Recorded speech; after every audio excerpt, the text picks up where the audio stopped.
Yeah. What I was shocked by is in the baptisms, I had never seen baptism done that well.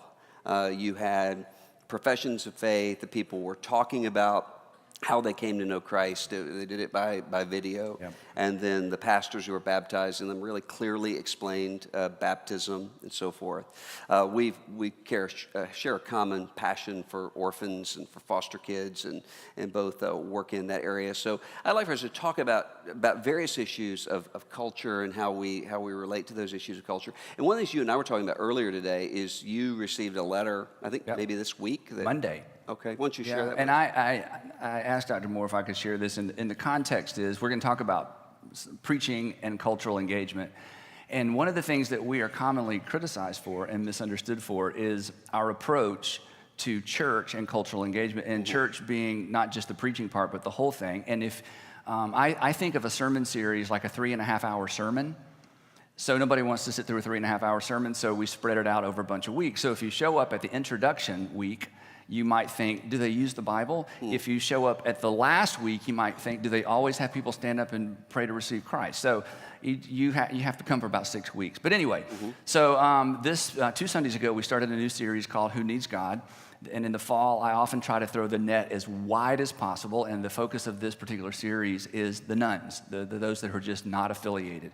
25% population, 35% of millennials, mostly male, mostly left-leaning politically. You guys know all that. So I'm thinking, okay, I want to go after the people who, they're not atheists, but they just are not affiliated, don't know, don't care, don't need to know. So that's what this series was about. And so as a result of that, I received a letter Monday, and I just would read it real quick. And the reason I want to read the letter, to me, this is the bullseye on the target. If you're wondering, what are you trying to do? And when you're preaching, what are you thinking about? This is it. And I get great letters all the time. This one came Monday, so I thought it's recent, it's relevant. So this is from a physician, a woman. Dear Mr. Stanley, this is just an email to the general mailbox. Dear Mr. Stanley, one other thing I have to say. When we do wide end of the net preaching and services, we de-church. So on this particular Sunday, there were no prayers, there was no worship music, there was no corporate singing, there was no offering, there was something else we didn't do.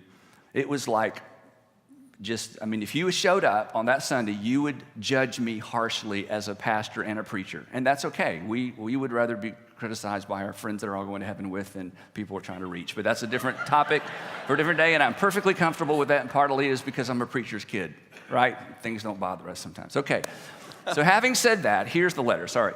Dear Mr. Stanley, I am an atheist. I have always been an atheist. There have been no deconstruction of faith or particular incident that has led me to lose faith. I've just never believed. I will admit to praying to God when I was being towed behind a boat as a teenager, and I definitely prayed for snow when I was in high school and hadn't finished an assignment, but that was the limit of my relationship with the church.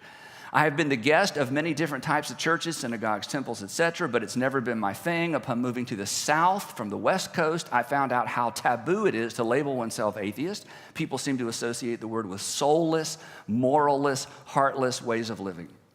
I became immediately uncomfortable when asked what church I was a part of, and honestly, because I don't feel like I'm a bad person, and the reactions I get from people when I tell them that I'm an atheist turn me off even further from the church. It cemented the idea I had already formed about the hypocrisy of religious people and made me even more reticent to reform that opinion. I remember when my grandfather was dying of cancer, my uncle told my mother that her father was going to hell because he was Jewish. He told a grieving daughter that her dad was going to hell. What? The God I wanted to believe in loved everybody and held people accountable for the type of life they led. Not what they blindly believed. A good person, selfless and kind, loving and generous, would go to hell if they weren't baptized. Infants that die and are stuck in limbo for all eternity. I once had a Catholic friend who was so sad for me because I was going to hell, she shook her head sadly over her pregnant belly, she was unwed and single, confident that she could just go confess and be absolved while I went to hell. Wait, what? This girl who just stopped doing cocaine while at work and was pregnant by some fling was telling me I was going to hell because I hadn't accepted Jesus Christ. Anyway, these are a few of the bricks that built the wall between religion and myself. That is how the broader culture perceives us. That's it. It's just, it's not fair, but it's true. Something can be fair and true at the same time. Obviously, I write this because something changed. I have a dear friend, and this is so important, who is a member of Brownsbridge Church. That's the church I'm currently pastoring in our network of churches in Atlanta. She knows that I'm an atheist, and she pesters me constantly to attend church with her. I love her, but she was driving me crazy. I began to resent her a little bit every time she brought it up. I have beliefs, they're just different from hers, not better, not worse, just different. Upon further reflection, I realized that while it would only take 1 hour out of my life, it would make her so happy to have me by her side. And then she'd leave me alone. I finally relented. She told me about the Atheist series. Well, that's not the name of the series, but the week before. You know, one of the things, we tease our series, and so I said, hey, next week, the title of the message is Atheist 2.0. That was the name of the message. Next week, Atheist 2.0. She told me about the Atheist, where am I? She told me about the Atheist series, and I agreed to go once if she bought me coffee and then shut up about it. We got to church, and this is awesome. I got to church, and I dragged my 3 soulless children with me. I put them in their respective classes and marveled at the gorgeous hallways and friendly helpers everywhere.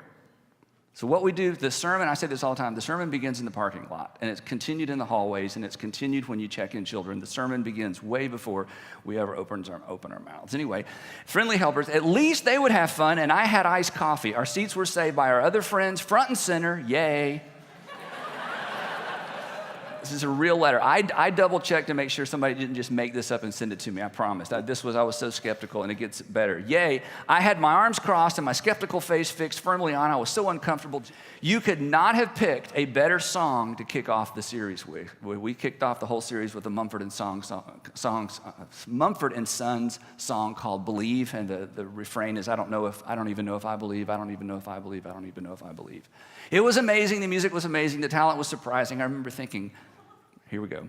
I remember thinking, how are they going to ruin this song by Jesus-ing it up?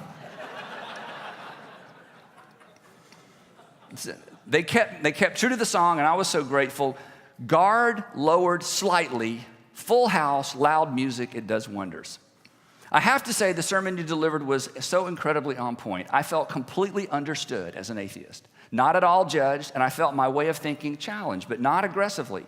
There was no gotcha moment, and there was no gotcha moment that I was expecting, and I love this line. No sales pitch for God and no bids for my soul.